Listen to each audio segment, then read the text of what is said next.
فراه کې دېرش ریبه ځمکه د کوکنار له کښت څخه پاکه شوه. سلام، ستړي مه شئ، زموږ پښتو نیوز چینل ته ښه راغلی. د فراه ولایت ځایي چارواکي وایي چې د دغه ولایت کې په خاک سفید ولسوالۍ کې 10 ریبه ځمکه د کوکنار او بنګو له کښت څخه پاکه شوه. دوی زیاتوي چې له کوکنار څخه د ځمکو پاکولو عملیات دوام لري.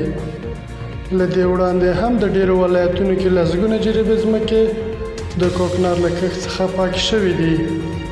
مننه چې له موږ سره وئ. که زموږ ویډیو مو خوښ شوي، زموږ چینل در سره سبسکرایب کړئ.